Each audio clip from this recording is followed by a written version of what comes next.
আসসালামু আলাইকুম। আমরা যে কাজটা দেখতেছেন এটা ডিসপ্লে লাইটিং এর কাজ করব। এটা কিভাবে করব, কিভাবে হবে ভিডিওটা কেটে না দেখে ভিডিওটার সাথে থাকুন। এই ধরনের সমস্যাগুলো তুলে ধরার জন্য আমি ভিডিওগুলো বানিয়ে থাকি।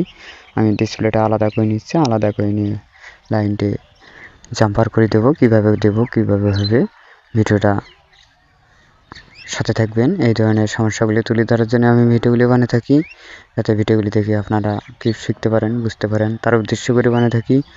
ভিডিওটা ভালো লাগলে পেজটার সাথে থাকবেন, কমেন্ট লাইক করে। আমি আলাদা করে নিচ্ছি, আলাদা করে নিয়ে সুন্দর করে লাইনটি সোল্ডারিং করে দিয়ে দেখব প্রথম স্টেপে, না হলে জাম্পারটা করে দেবো, না হলে লাইটিংটা পরিবর্তন করে দেবো। ভিডিওটার সাথে থাকবেন।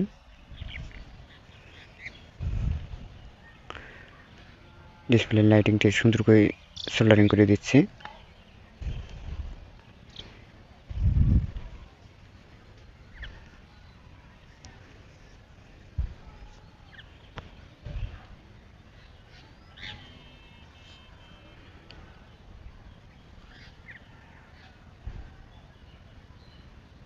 সোল্ডারিং করা পর্যন্ত অপেক্ষা করব।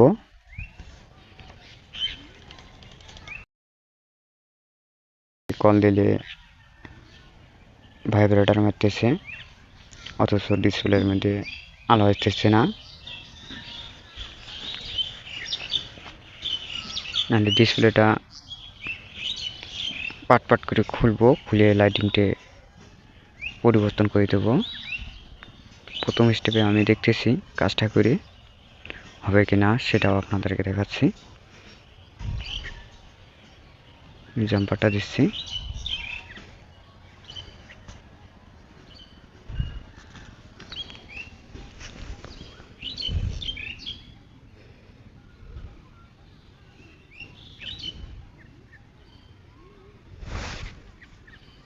জাম্পারটা দেওয়া পর্যন্ত অপেক্ষা করব।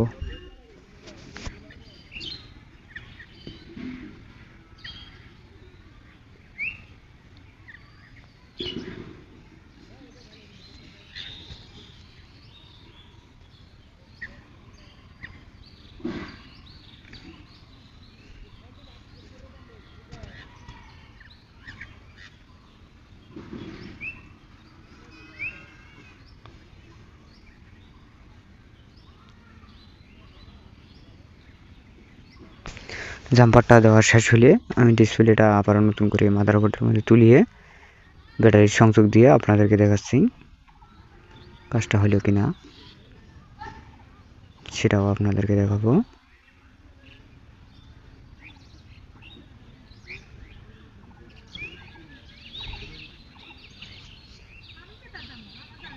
টেপ মারি দেবো যাতে বটি না হয়, বটি হলে হয়তো বা সমস্যা হতে পারে।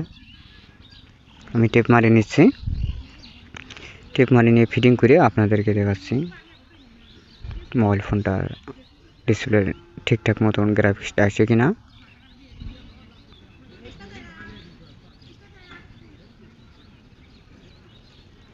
আমি ফিটিং করে নিচ্ছি।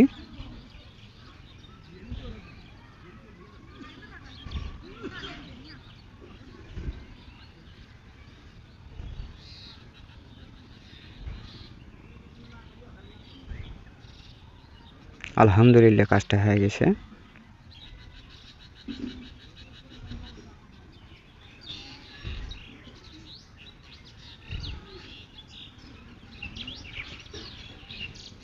দেখব ডিসপ্লে লাইটিংটা আপ ডাউন করতেছে কিনা।